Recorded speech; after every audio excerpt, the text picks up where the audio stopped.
in the quaint, not creepy at all, small town of Crystal Lake, where the whole population meets in this small deli. Summer camp counselors are unknowingly preparing to die without putting up a fight. Which is why Friday the 13th proved camp counselors are stupid. The Prophet of Doom, He's a real prophet of doom, ain't he?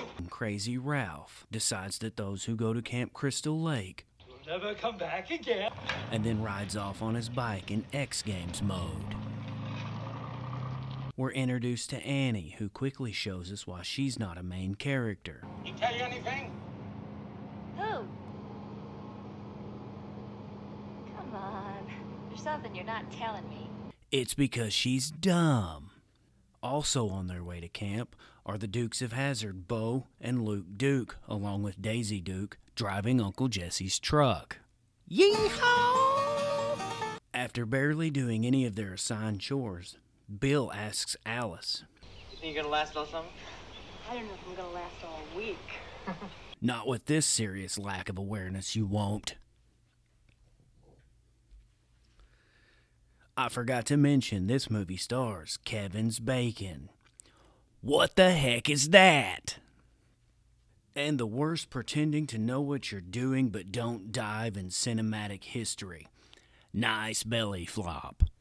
Back at camp, the Wish version of Terminator 2's T-1000 comes looking for John Connor, Crazy Ralph.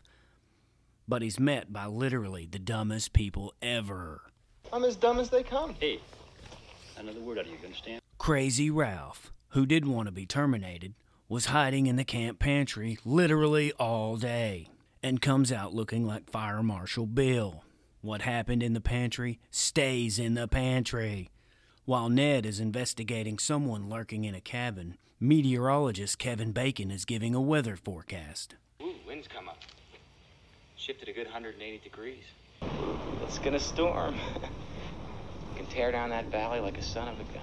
To stay warm from the brutal weather rolling in, Kevin and his girlfriend Marcy get undressed to keep each other from getting hypothermia. This is one of those storms that make everyone take their clothes off. Marcy decides she needs to pee 100 yards from their dry, safe cabin, so she leaves out in the pouring rain with no pants. Who hasn't done that? In the meantime, Kevin Bacon lights a cigarette, which kills him. Don't smoke, kids. While peeing, Marcia hears a noise and thinks Kevin Bacon would walk 100 yards in the pouring rain to see how she's doing. He wouldn't, so she's dead.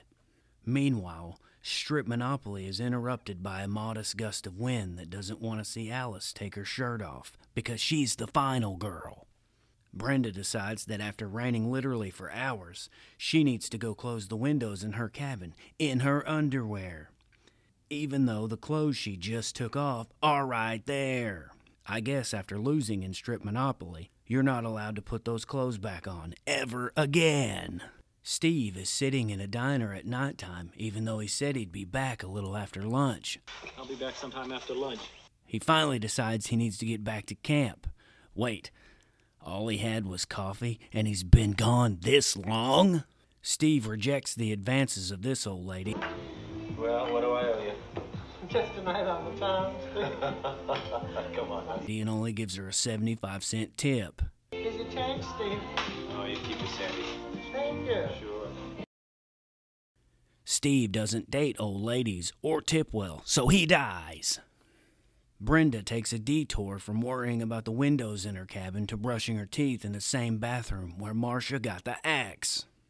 The killer cannot get Brenda's attention, not because Brenda is conceited and full of herself, no, but because the killer does dumb crap like this. That won't get anyone's attention. The killer follows Brenda to her room and pretends to be a kid in distress in the pouring rain where she just came. Brenda, who is as dumb as they come, falls for this and goes back outside in the pouring rain. Brenda got what she had coming to her because Brenda's stupid. The lights come on and Brenda is killed off screen. That's a shame. Bill and Alice try to figure out what's going on, even though their friends are all disappearing one by one, with Alice even hearing screams. I thought I heard a scream. They find an axe with blood on it. The phones are down. Their truck is dead, and still no sign of any of their friends. They think, Don't worry.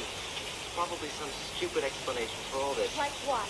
there's not, and you're both too dumb to live.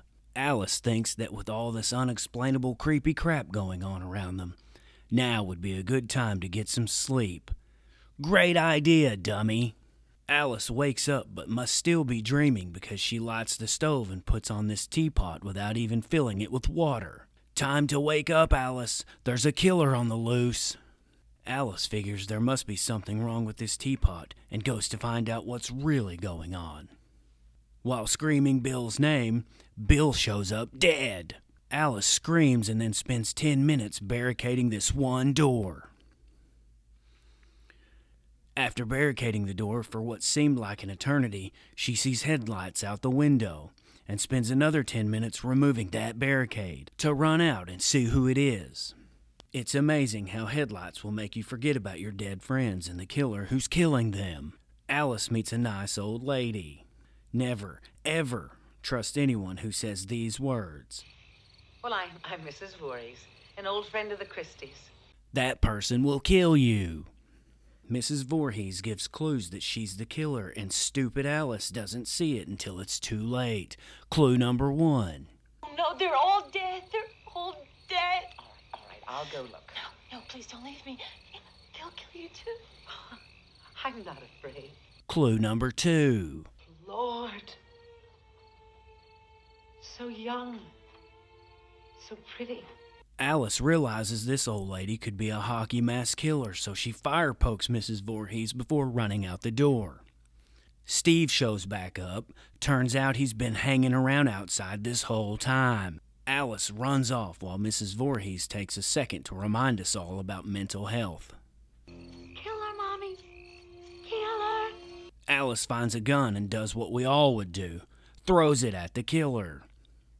After Alice has some sense slapped back into her, she grabs the gun and hits Mrs. Voorhees in her no-nos and escapes, only to lock herself in the cabin with her dead friends.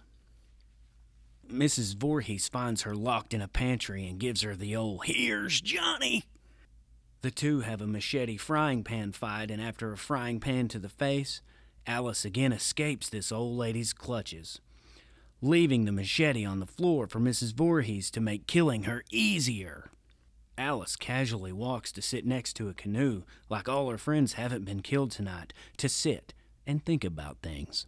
The absolutely not dead Mrs. Voorhees again attacks Alice with a machete she should have grabbed. After a very long, tense fight with a senior citizen, Alice grabs the machete and in one brutal, slow-motion swing, Mrs. Voorhees loses her head. Alice, who isn't going to be a suspect in the hideous murder of all of her friends and some random senior citizen, gets in a canoe and goes out into the lake. Alice wakes up to hear police officers casually calling for her, as if there isn't an entire camp full of dead counselors, when suddenly that guy from the Goonies jumps out of the water and grabs her. Alice wakes up again in the hospital with an officer telling her that the guy from the Goonies was just an actor named John Matusak. He isn't real. Then he's still there. Alice stares off camera, idiotically thinking Aquaman lives in Crystal Lake.